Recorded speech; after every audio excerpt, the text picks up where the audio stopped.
मुंबई हो या दिल्ली, बारिश होते ही लोगों की हालत खराब हो जाती है। सड़कें गायब हो जाती हैं, गाड़ियों के जाम लगने लगते हैं, लोग परेशान हो रहे होते हैं, प्रशासन और सरकार को कोस रहे होते हैं। लेकिन क्या आपने कभी ये सोचा है कि क्यों दुनिया के बड़े शहरों में ऐसी दिक्कत नहीं होती? जैसे लंदन, बारिश तो वहां भी होती है।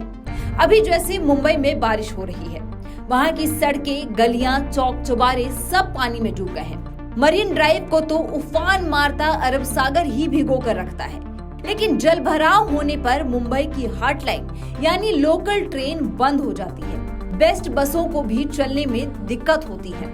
कई जगहों पर पानी में गाड़ियों के फंसे होने की तस्वीर सामने आती है। ऐसा ही हाल दिल्ली का भी होता है। जरा सी बारिश में राष्ट्रीय राजधानी का दम घुटने लगता है। पर लंदन जैसे बड़े शहरों में ऐसा क्यों नहीं होता? वहां कौन से सुरखाब के पर लगे हैं, वो तो हम जानेंगे ही, लेकिन उससे पहले जानते हैं दिल्ली और मुंबई की दिक्कतें। तो मैं आपको बता दूं कि अपर्याप्त ढांचागत व्यवस्था। दिल्ली और मुंबई दोनों ही बेहद प्राचीन और पर्याप्त ड्रेनेज सिस्टम से जूझ रहे हैं। ये सिस्टम ज्यादा बारिश की स्थिति को संभाल नहीं सकते हैं, इसलिए गंभीर बाढ़ जैसी स्थिति हमेशा पैदा हो जाती है। हर बार बारिश में 3-4 बार जल जमाव और जल भराव हो ही जाता है, क्योंकि सीवरेज सिस्टम काम नहीं कर पाता।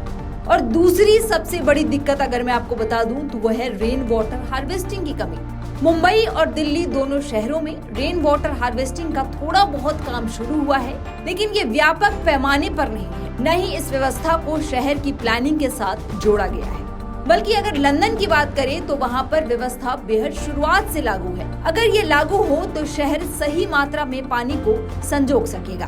तेजी से शहरीकरण होने की वजह से पानी को सोखने वाले इलाके कम हो गए हैं। वेटलैंड्स और हरियाली वाली जगहों की कमी होती जा रही है। जलवायु परिवर्तन की वजह से बारिश ज्यादा तेजी से और कभी भी हो जाती है। इससे वर्तमान ड्रेनेज सिस्टम पर काफी ज्यादा दबाव पड़ता है। लंदन की सरकार की तरह भारत में सरकार की नीतियों में कमी है। रेन वाटर हार्वेस्टिंग के लिए सरकार को व्यापक पैमाने पर जागरूकता अभियान और इंसेंटिव देने की योजना बनानी चाहिए, ताकि जो लोग इस तरह की चीजों को करना चाहते हैं उनको बढ़ावा मिल सके। अब मैं आपको बता दूं कि लंदन के साथ क्या चीजें बेहतर हैं। तो लंदन में अधिकतम जगहों पर रेन वाटर हार्वेस्टिंग पर पूरा ध्यान दिया गया है। इमारतों में इस तकनीक को शामिल किया गया है। बारिश के पानी को स्टोर करके फिर से इस्तेमाल किया जाता है। जैसे म्यूजियम ऑफ लंदन को ले लीजिए, यहाँ पर 850 वर्ग मीटर की छत है, यानी कि इसका इस्तेमाल टॉयलेट फ्लशिंग और सिंचाई में होता है। लंदन में स्टॉर्म वाटर प्रबंधन तकनीक बेहतर तरीके से लागू है। इससे सीवरेज सिस्टम पर लोड कम होता है। स्टॉर्म वाटर प्रबंधन से बारिश के पानी को सही समय पर निष्कासित किया जा सकता है। अगर लंदन में कानून और इंसेंटिव की बात की जाए तो वहाँ पर सरकार रेन वाटर हार्वेस्टिंग को बहुत ज्यादा बढ़ावा देती। उसके लिए सख्त नियम बनाए गए हैं। हर नई इमारत में इसे लागू करना होता है।